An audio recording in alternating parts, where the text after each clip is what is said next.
ಉಗಾದಿ 2026. ಈ ವರ್ಷ ಯುಗಾದಿ ಹಬ್ಬ ಯಾವಾಗ?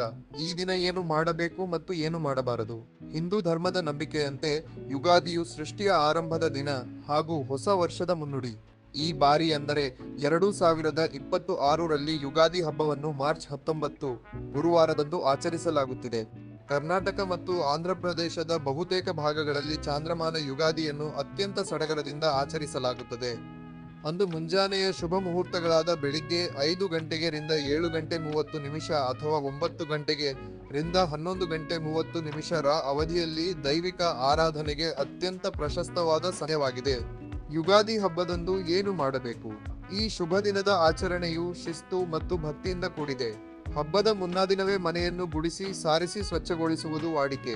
ಹಬ್ಬದ ದಿನದಂದು ಬ್ರಾಹ್ಮಿ ಮುಹೂರ್ತದಲ್ಲೇ ಎದ್ದು ಮನೆಯ ಮುಂಭಾಗದಲ್ಲಿ ಮಾವಿನ ಎಲೆ ಮತ್ತು ಹೂವುಗಳ ತೋರಣವನ್ನು ಕಟ್ಟಿ ಶೃಂಗರಿಸಬೇಕು.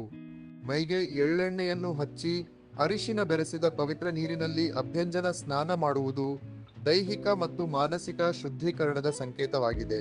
ಸ್ನಾನದ ನಂತರ ಹೊಸ ಬಟ್ಟೆಗಳನ್ನು ಧರಿಸಿ ಹಣೆಗೆ ತಿಲಕವನ್ನಿಟ್ಟು ದೇವರನ್ನು ಪೂಜಿಸುವುದರಿಂದ ಮನೆಯಲ್ಲಿ ಸಕಾರಾತ್ಮಕ ಶಕ್ತಿ ತುಂಬುತ್ತದೆ.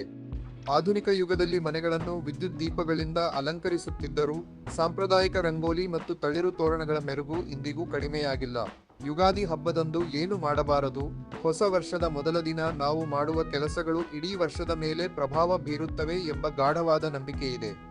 ಆದ್ದರಿಂದ ಈ ದಿನದಂದು ಕೆಲವು ತಪ್ಪುಗಳನ್ನು ಮಾಡದಂತೆ ಜಾಗರೂಕರಾಗಿರಬೇಕು.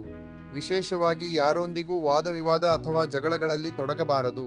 ಇಂದು ಹಣಕಾಸಿನ ಸಾಲ ನೀಡುವ ಅಥವಾ ಪಡೆಯುವ ವ್ಯವಹಾರಗಳಿಂದ ದೂರವಿರುವುದು ವರ್ಷವಿಡೀ ಆರ್ಥಿಕ ಸ್ಥಿರತೆಗೆ ಒಳ್ಳೆಯದು. ಆಹಾರದ ವಿಚಾರದಲ್ಲಿ ಈ ದಿನ ಮಾಂಸಾಹಾರ ಮತ್ತು ಮದ್ಯಪಾನದಂತಹ ತಾಮಸಿಕ ವಸ್ತುಗಳನ್ನು ತ್ಯಜಿಸಿ ಸಾತ್ವಿಕತೆಯನ್ನು ಪಾಲಿಸಬೇಕು.